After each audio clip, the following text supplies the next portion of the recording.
కథాస్రవంతి నిరంతర కథాప్రసార వాహిని కథల భాండాగారం కథాస్రవంతిని ఆదరిస్తున్న అభిమాన శ్రోతలకు నమస్కారం. ఈనాటి కథకు స్వాగతం. ఈరోజు మీరు వినబోయే కథానిక లక్కీ పెన్.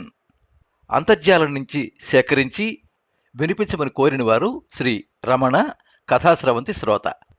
వినిపిస్తున్నది పప్పు భోగారావు. అజ్ఞాత రచయితకు కృతజ్ఞతలు. ఈ కథనం మీకు నచ్చినట్లయితే ఈ వీడియోని లైక్ చేయండి, మీ మిత్రులకు షేర్ చేయండి, మీ అభిప్రాయాన్ని కామెంట్స్లో తెలియజేయండి. మీరు మొదటిసారి ఈ ఛానల్లో కథ వింటున్నట్టయితే ఈ ఛానల్ని సబ్స్క్రైబ్ చేసుకోండి.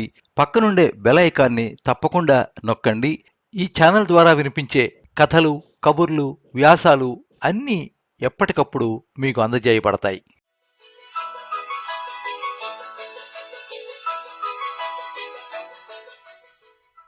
మధురై, అది మీనాక్షి అమ్మవారి ఆలయ ప్రధాన ద్వారం. 60 సంవత్సరాల పెరియస్వామి ప్రతి ఉదయం 6 గంటలకు ఆ ఆలయ ద్వారం వద్ద కూర్చుంటాడు. అతని ముందు ఒక చిన్న బట్ట పరిచి ఉంటుంది. దానిపై పెన్నులు, పెన్సిళ్లు, కంపాస్ బాక్సులు, రబ్బర్లు వరుసగా అందంగా పరిచి ఉన్నాయి. అది ఒక ఫుట్పాత్ దుకాణం. కానీ వ్యాపారం అసలు లేదు. ఇంతలో అక్కడికి ఓ పిల్లవాడొచ్చి, పెన్ ఎంత తాతయ్యా అని అడిగాడు.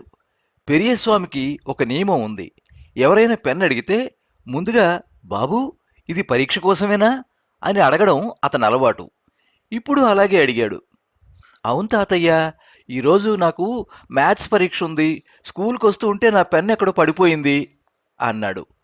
వెంటనే పెరియస్వామి ఒక పెన్ను తీసి, ఇదిగో ఇది లక్కీ పెన్ను, వెళ్ళి ఈ పెన్నుతో పరీక్ష రాసి 100 మార్కులు తెచ్చుకో అన్నాడు.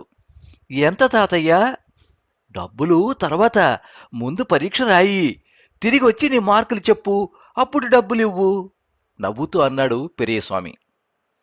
అలా పెన్ను తీసుకున్న పిల్లలు నవ్వుతూ వెళ్ళిపోతున్నారు. కానీ ఏ ఒక్కరూ తిరిగి రావడం లేదు. పెరియస్వామి కూడా అడగడు. ప్రతిరోజు ఇదంతా గమనిస్తున్న అతని భార్య తంగం పెరియస్వామిని మందలిస్తుంది. నీకు బుద్ధి లేదా? ఒక పెన్ను 10 రూపాయలు, ఇలా ఇస్తూ ఉంటే మనం ఏం తింటాం? అదే ఎవరు చెల్లిస్తారు? పెరియస్వామి చిన్న నవ్వు నవ్వుతూ ఒక పాత డైరీ తీశాడు.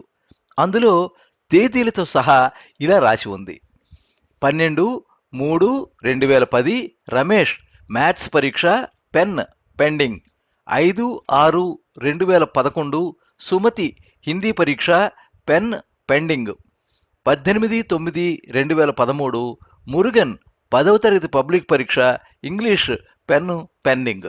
డైరీ మొత్తం పెండింగ్లతో నిండిపోయి ఉంది. లెక్కిస్తే దాదాపు 3,000 పెన్నులు, 30,000 రూపాయలు. చూడు తంగం, ఇది అప్పు కాదు, పెట్టుబడి. ఏదో ఒక రోజు తిరిగి వస్తుంది అని చెప్పాడు. తంగం నిట్టూర్పు విడుస్తుంది. నీ పెట్టుబడి ధూళిగా మారిపోతుంది. నువ్వు ముసలాడు అయిపోతున్నావు. ఇప్పుడు ఎవరు తిరిగి వస్తారు? అలా చూస్తూనే 20 సంవత్సరాలు గడిచాయి. పెరియస్వామికి ఇప్పుడు 80 ఏళ్ళు. చూపు మందగించింది, వినికిడి తగ్గిపోయింది. అయినా ప్రతిరోజు అదే ఆలయ ద్వారం వద్ద కూర్చుంటాడు. అదే బట్ట, అవే పెన్నులు. కానీ ఇప్పుడు అసలు వ్యాపారం లేదు. పిల్లలు జెల్ పెన్లు, స్కెచ్ పెన్లు అన్నీ ఆన్లైన్లో. ఒక ఉదయం ఒక కారు ఆలయం ముందు ఆగింది.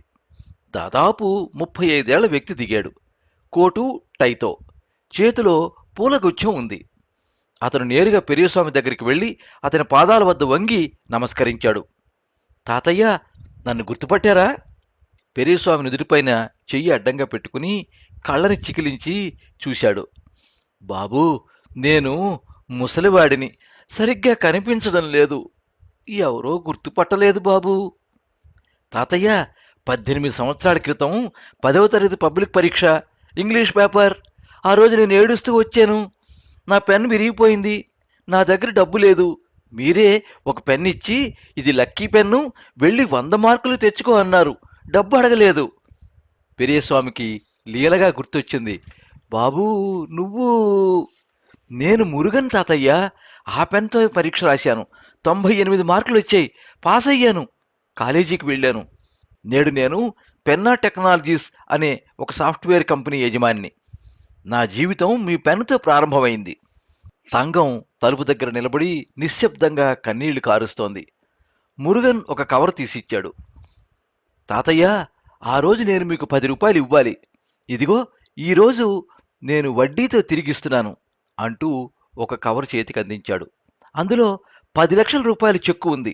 పెరియస్వామి చేతులు వణికాయి. బాబూ, నాకు డబ్బు అవసరం లేదు. నువ్వు విజయవంతుడివయ్యావు, అదే చాలు. లేదు తాతయ్య, ఇది డబ్బు కాదు. ఇది మీ పెట్టుబడి. లాభంతో తిరిగొస్తోంది. ఇక మీకు ఈ ఫుట్పాత్ దుకాణం అవసరం లేదు. మేమున్నాం మీకు అంటూ వెళ్ళిపోయాడు.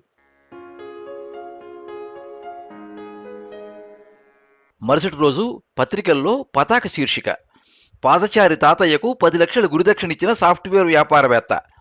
ఆ వార్త చదివిన మరుసటి రోజు ఇంకో కారు వచ్చి ఆగింది.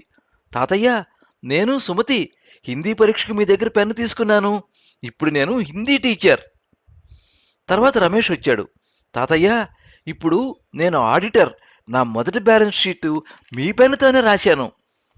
ఒక వారంలోపే ఆలయ ప్రవేశం పెళ్లి ఇంటిలా మారింది. డాక్టర్లు, ఇంజనీర్లు, కలెక్టర్లు, పోలీస్ అధికారులు అందరూ వరుసగా వచ్చి పెరియస్వామి పాదాలకు నమస్కరించారు. పూలు, పళ్ళు, కవర్లు తీసుకొచ్చారు. సంఘం పాత డైరీ తీసింది. 3000 ఎంట్రీలు, 30,000 రూపాయలు పెండింగ్. కానీ ఇప్పుడు తిరిగి వచ్చినది 3 కోట్లు. పెరియస్వామి ఏడుస్తూ అన్నాడు, సంఘం, నేను చెప్పాను కదా, ఇది అప్పు కాదు, ఇవి విత్తనాలు. నేను నాటాను. ఇవాళ ఇదొక మహారంజంగా పెరిగింది. ఇప్పుడు మీనాక్షి ఆలయ ద్వారం వద్ద ఒక పెద్ద దుకాణం ఉంది. Periyaswamy pen store. అద్దె లేదు. మురుగన్ కొనిచ్చాడు. దుకాణంలో ఒక బోర్డు: పరీక్షలు రాయడానికి వెళ్లే విద్యార్థులకు ఇక్కడ పెన్నులు ఉచితం. తిరిగి వచ్చి మీ మార్కులు చెప్పండి, తర్వాత చెల్లించండి. దాని కింద చిన్న వాక్యం: నమ్మండి, 10 రూపాయల పెన్ను ఒక జీవితాన్ని మార్చగలదు. మరిప్పుడు ఆ దుకాణాన్ని ఎవరు నడుపుతున్నారో తెలుసా? మురుగన్, ఆ సాఫ్ట్వేర్ కంపెనీ యజమాని. వారానికి 2 రోజులు తన కోటు తీసేసి దుకాణంలో కూర్చుని పిల్లలకు పెన్నులిస్తాడు. బాబూ, ఇది లక్కీ పెన్, వెళ్ళి 100 మార్కులు తెచ్చుకో. మీరు ఇస్తున్నది కేవలం ఒక పెన్ను కాదు, ఒక ఆశ. ఒకరోజు ఆ ఆశ తిరిగి వచ్చి మీ పాదాలకు నమస్కరిస్తుంది. ఆ రోజు మీరు గ్రహిస్తారు, మీరెప్పుడూ పేదలు కారు, నిజంగా ధనవంతులు అని.